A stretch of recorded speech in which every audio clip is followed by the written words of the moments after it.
And we begin with breaking news. Iran says it has closed the Strait of Hormuz to shipping, citing a breach of commitments by the US and ongoing Israeli attacks in Lebanon.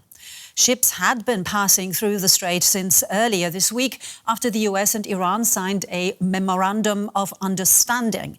Before that, it had been closed during the Iran-US war, leading to fuel shortages in parts of the world.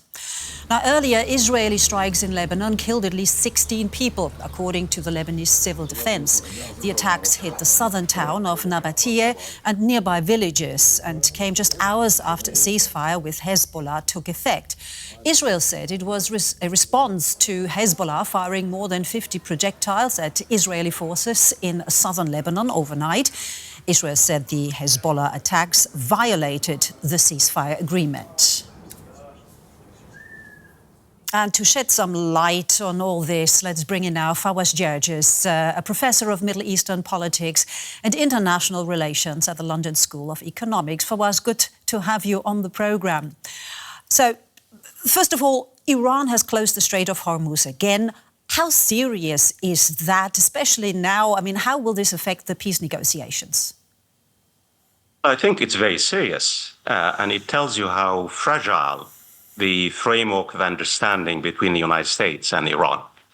And Lebanon has emerged as one of the most important stumbling blocks between the United States and Iran. The reality is Iran's strategy now is to want to make sure that the United States lives up to its commitment. And its commitment is to basically exert pressure on Israeli Prime Minister to end the war in Lebanon. Yet, as we know, Israel has rejected the framework of agreement between the United States and Iran. Israeli Prime Minister and his defense minister have made it very clear. Their forces will remain in Lebanon. They will not basically leave the huge security zone they have established in Lebanon. They would not allow almost 400,000 Lebanese displaced people to return to their homes. And finally, this is a very important point, Monica. In the past 3 days, since the ceasefire, since the framework of agreement was signed between the United States and Iran, the Israeli army has been trying to expand its security zone in Beirut and basically occupy a strategic hill called Ali Tahir near Nabatiyeh. And most of the battles that have been taking place in the past few days are basically around this particular strategic hill. Because what Israel is trying to do is to consolidate its security zone in Lebanon. And the fact is, I mean, think about the irony. Israel says Hezbollah violates the ceasefire.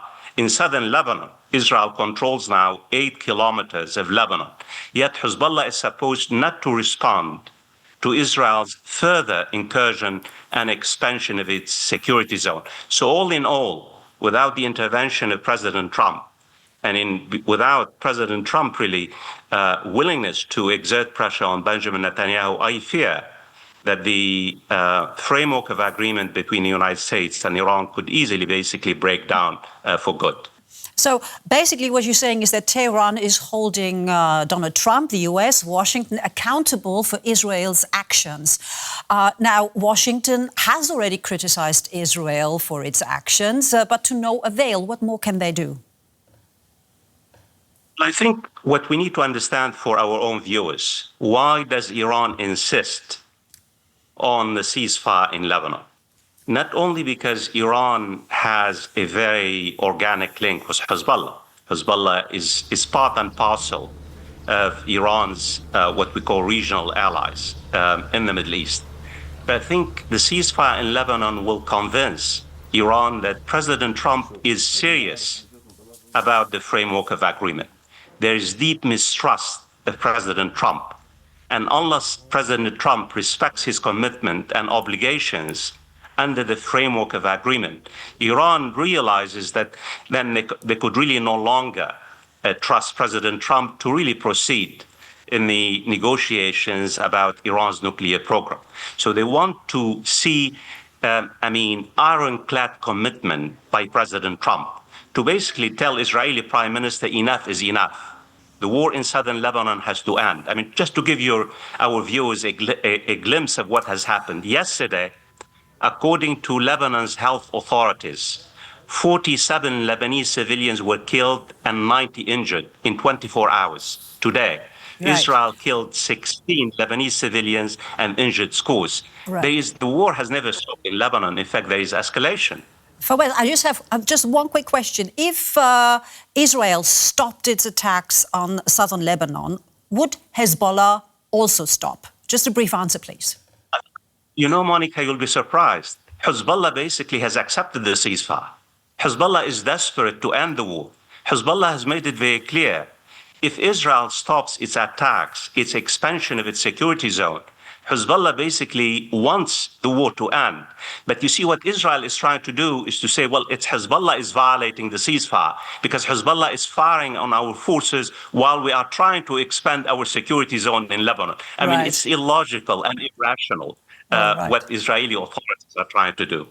Okay, so that story is to be continued, no doubt. Fawaz Gerges there, Professor of Middle Eastern Politics and International Relations at the London School of Economics. Thank you so much for that.